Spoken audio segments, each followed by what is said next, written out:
welcome to Rise and Thrive Mornings with Intention. I'm so happy to be here and today have a beautiful guest, Annie Rettic, with us.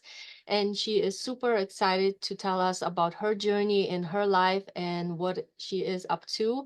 She is an author and many other things, but she'll tell us about that. And I'll let her introduce herself. So welcome, Annie, and please tell us a little bit about yourself. Thank you, Ava. Well, as Ava has said, my name is Annie Rettic, and I am an author and a musician and a storyteller. I recently published the book, Gratitude, A Path to Grace, how being thankful for what was led to what is and what's next. And it's a pretty short book, but it's the story of how I found gratitude, and it completely changed my life. I was raised as a classical musician, and then I did a deep dive into roots music. I just literally, almost right after my senior recital in college, where I was singing French, Russian, beautiful songs, I just went, this isn't what I want to do. And I started learning to play my viola. I learned bluegrass and Irish and started writing my own songs. And here I am. I play them in senior centers, retirement communities, and I lead sing-alongs and I talk about gratitude there. Wow, that is such a beautiful life that you're living. Teaching us how to be more grateful and doing so many wonderful things.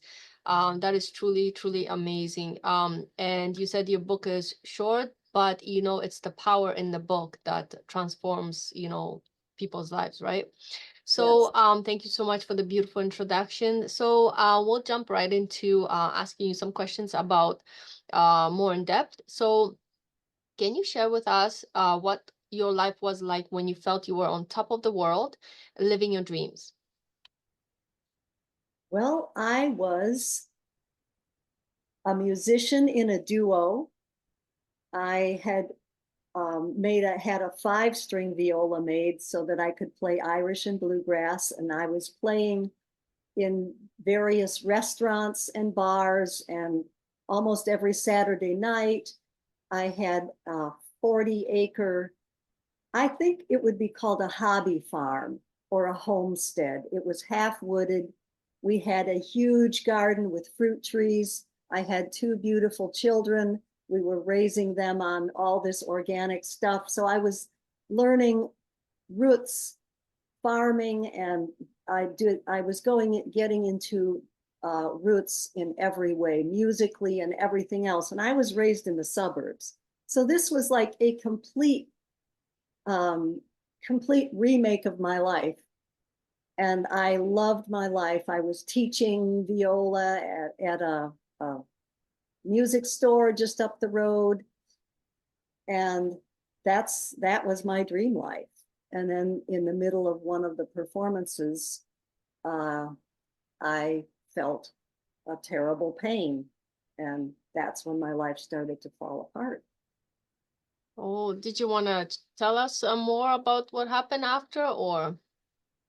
Yes, so it turned out to be my appendix, and I had to have them out. And then when I was in the hospital, my husband hardly ever came to see me. And I knew that there were things wrong in our marriage. But when I said, I love you, he didn't say it back. And long story short, I actually had to have a major operation where they took my insides all the way out. They were so twisted after the appendix was taken out, and put them back in. And I went home and tried to turn my marriage inside out and put it back together. And it didn't work. 3 years later, I lost my marriage, my place to live, and everything. Mm. I'm very sorry to hear that, but I'm so glad that in the end, like you're healthy and thriving right now. So, so grateful for you to be here with us, sharing your journey at the same time. So, you mentioned that help came from an unexpected sources. I read that earlier. And can you tell us more about this and how it initiated your recovery? Yes, I was wallowing in sorrow and, just felt completely lost for a couple of years after my divorce. And then I got a phone call from my mother, and she lived in San Diego. She had a beautiful condo and she wanted to stay in it. She was 91 years old. Wow. Actually, she was 90 at the time. And she said, "How would you like to come and live with me? I really like your cooking and I'll do the dishes." So I packed up my car and I drove out there. And I had a wonderful year with her.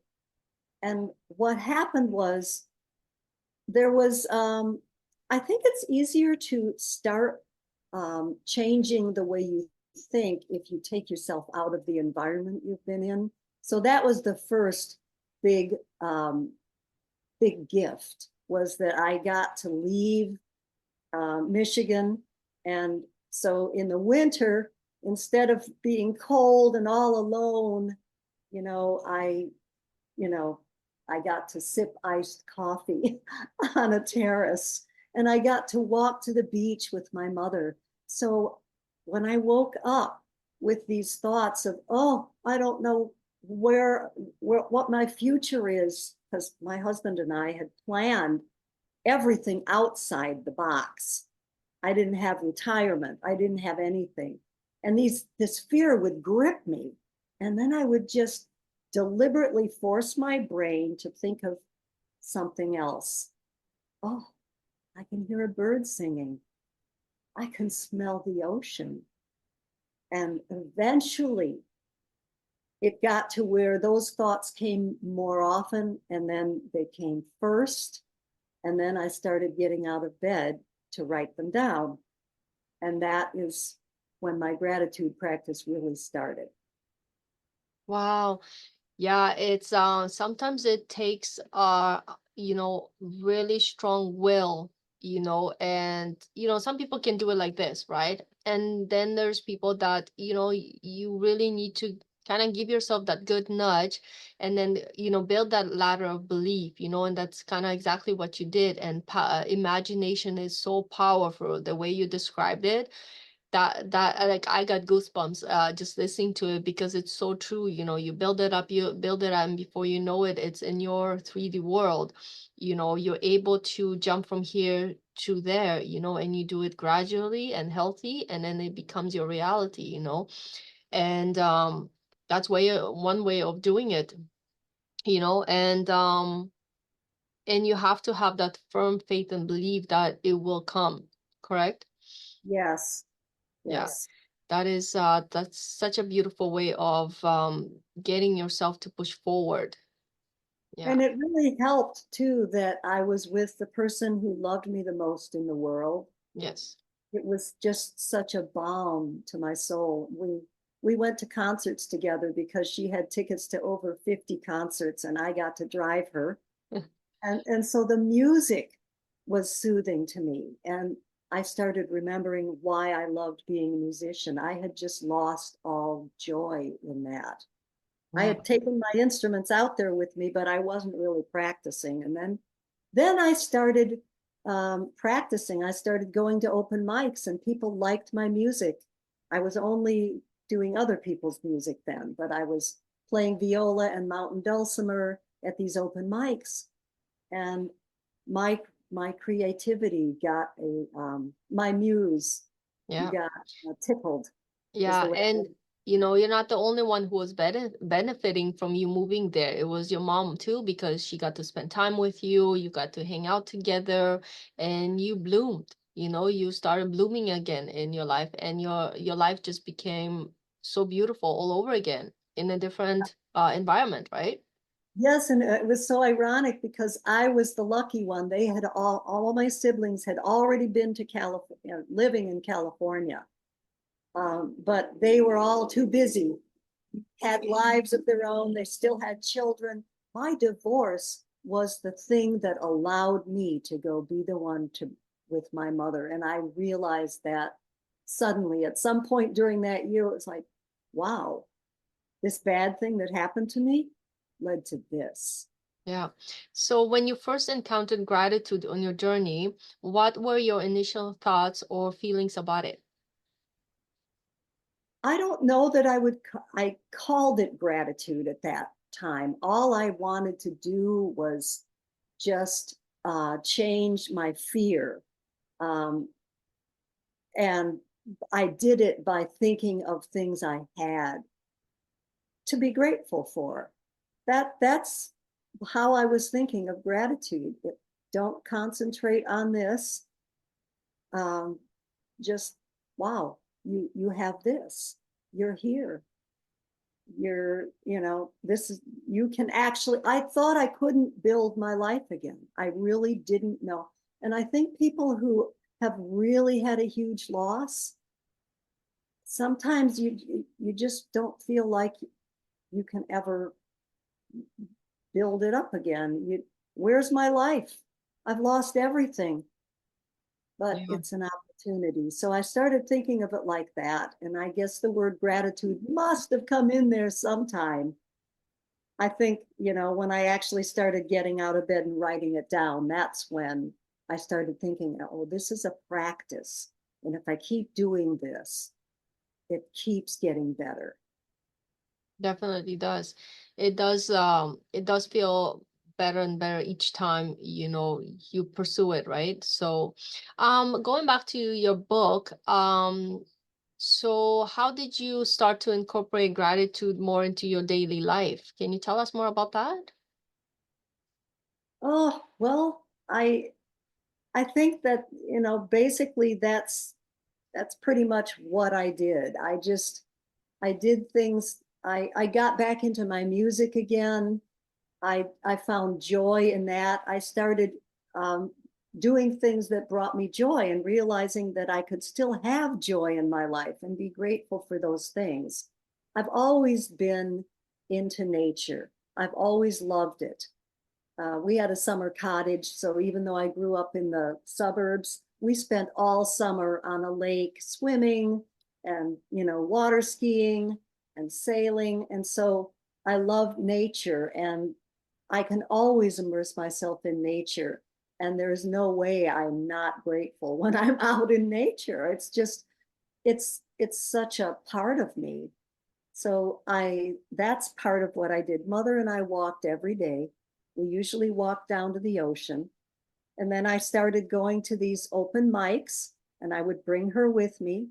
And I got positive feedback, and people asked me to get up and play with them. And then I realized, hey, I can do something completely new with my music. And I got really inspired. And that just doing the music again and being out in nature and doing things that I enjoyed and not having to do the dishes because Right? my mom did them. So I was just grateful for everything, really. And if I found myself slipping into something ungrateful, it became easier because we all do, we all have moments, but it became easier to pull myself out. I could do it much more quickly. I think back then the word mindfulness was not a big catchword, but that's, I believe, what I was doing. So, how can someone who is currently struggling maybe to invite gratitude into their life and begin their own transformation journey? Like, what would you suggest to them? I would suggest that you take more notice of the things around you. Be be present, because when you are actually present, worry is in the future and regret is in the past. But if you are actually in the present and you notice what there is, then and then just be thankful for that. Just start there. Just start with, okay, I feel a nice wood floor under my feet. This is my new house. Or go outside and smell the freshly mowed grass and just be in that moment. I think being in the present is the first key. Because when you are worried, when you're in fear, you are not in the present unless you're like lying on the side of the road and something hit you. Then the present is not good. But Yeah. if you are just fine you're in your body, there's nothing wrong, um, then if you're in the present, you won't be fearful, or you won't be regretful of whatever happened in the past. Yeah. Start with the present moment and be grateful and notice the things that are there and thank them. Be thankful for them. Yeah, I love this. I'm not sure where I read it, but I like the little phrase that says there's always something to be grateful for. And Yeah, that is so true. No matter what can be happening in your world, there is always something to be truly grateful for. Like just us talking here, we're grateful that we get to connect and then we share the message with whoever's listening out there, and on we can go about this, right? yeah. A little bit here. What practical tips or exercises would you recommend for our listeners to integrate gratitude into their daily routine? I know it's a very similar question, but any other tips you can think of?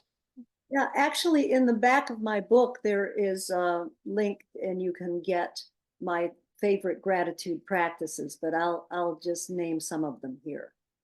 Um, Start with the letter of the alphabet and just think of something of every letter, and go as far as you want that you're grateful for. And it can be as silly or as you want.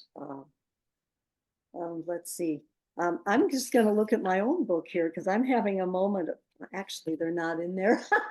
Okay, I actually so love that because I have a 5-year-old, yes, and with her, we usually practice the words, what starts with the letter A, and she goes yes, apple or something. So this is brilliant. Thank you so much. I'm actually you gonna use that on her, but substitute it for, okay, what on letter A can you be grateful for, and then B and so on. I absolutely love that. You know what? I haven't heard about that that's kind the of tip. alphabet game. Yeah, Yeah. I love And it. then another one is just take time to thank every part of your body. Start from the crown, go down to your toes, or the other way around, and just notice and be thankful and grateful for each part of your body because it's a true miracle. Um, Dance, put on your favorite music and dance. Yay. Music in any form, but for me, actually playing music will get me out of a funky mood. Um, but if you don't play any music, then put on your favorite music. And if you like to dance, dance. And another thing is to go out in nature if the time of year and your settings allow. I don't go out walking much in winter. So winter is a time when I'm doing more dancing inside. Yeah. Sometimes you have to change with the seasons, right? The things you do. I'm not a big fan of cold winters or too hot weather. I like the in between more, but it definitely your heart desire does change a little bit with the season too. That I noticed myself as well. Any other tips you can think of? Yeah, there's another one that a friend of mine who is a gratitude author, what he likes to do is, let's say you're grateful for water. You pour yourself a glass of water. Then you think about the plumbing, and you're grateful for you just go all the way to everything that is connected to that glass of water, how that glass of water is in your hand, who laid the pipes, who, whatever leads to that glass of water, everything. Um, or you're swimming in the lake, and you can be grateful for everything aspect of that. Yeah, So kind of like all the forces that made it happen for you to just have that nice yeah. clean glass of water. I absolutely love that, Annie. Mhm. Thank you so much. And reflecting on your journey, what does finding more joy in life mean to you now? And how does it relate to being intentional each morning, as this podcast is called Mornings with Intention? Oh, well, finding more joy in life is, I'm just doing it every day. I mean, the joy is just, it's it's almost automatic now. I had a hospital experience a couple of years ago, and I realized how automatic my gratitude is, because instead of being afraid, I was thankful. I thanked everyone. I was grateful for everybody in the hospital that hooked up my IV, did anything. I think if you start, I started by writing things down that I was grateful for. I still do that. So that is the first thing I do in the morning. When you do that, it changes your whole day. And then all of the things that you can be grateful for, they just come from that. When you start your day with a mood like that, the joy just finds you. That's been my experience, and it keeps multiplying. So it leads to miracles, really. And my next book is going to be about how I found the miracle of finding a home that I could live in, and all of the insane and unexpected ways that it happened to me. If you drop your expectations of how it's supposed to happen, that's when you allow the joy and the sheer miracle of what can happen in your life. That's when you let it in. So Wow. be open-minded, and be in the present moment. That is That's such a beautiful and profound message, Annie. It is so true, and it's said so well. And of course, you're an author, so you wrote it. You really really expressed it exactly how it should be. out. And there it is, Annie's Yeah. book. It is available on Amazon, and And it's a that's the beautiful. color of my house. Well, there you go, right? It Right. is, yeah. So Annie will share the link to go on to Amazon if you like to get a copy. Annie also has something else, which would you like to show us the CD and talk Oh, about a yeah. little bit about it? Yes. So this is my solo CD. I had a dream when I went to San Diego to have a CD. Well, this is my seventh CD. I joined bands and duos. This has the songs really that I sing when I go to the senior centers and talk and sing about gratitude. I felt I needed to make a CD that had those songs on it. And I give one to every place that I go to do a concert so that their residents can still listen. On this, I also wrote a song for my mother. It's called Diamond Jane. And my mother never lived long enough to hear a song that I wrote. But she did live long enough to come to the open mics and meet the people that I eventually kept making music with, which led to that. So, Annie, you are truly inspirational. And is there a way they can purchase the CD from you, or it's only streamed? uh, right now it's streamed, and I will find a way to get it online. But if you go to whatever favorite, I'll send some links for that to Ava, because I'm in a duo called Wild Older Women. Now she's still in California and I'm here. But she was one of the first people I collaborated with, and she took it on herself to get all our music streamed. So you can listen to the songs that we do together. It's called Wild Older Women Unleashed, if you look for that, wherever you stream music. And then the Heartstrings CD, Annie Rettic Heartstrings, is Awesome. all That streamed. is That is so beautiful. Okay, so we'll share all the links in this video, plus I'll add the biography of Annie in the video as well. If you like to get in touch with us, if you like to follow us, don't forget to subscribe and follow our channel. There's always something amazing coming your way. So we thank you so much for being here with us today. Thank you, Annie, for sharing such beautiful wisdom with us today. And remember, have gratitude in your heart. And any last words of wisdom, Annie? Gratitude, it can transform your life, and you can start anywhere with whatever your heart tells you to do. But gratitude changes your life and the life of everyone around you. So, and it's a lot. It's just words fail me right now. I feel so lucky that I get to do this. Thank you Yeah. so much, Annie. Thank you so much, and thank you to all our listeners. I hope you guys have a beautiful day, and stay tuned for more episodes coming soon. Thank you, and have a wonderful day. Bye bye. Yeah.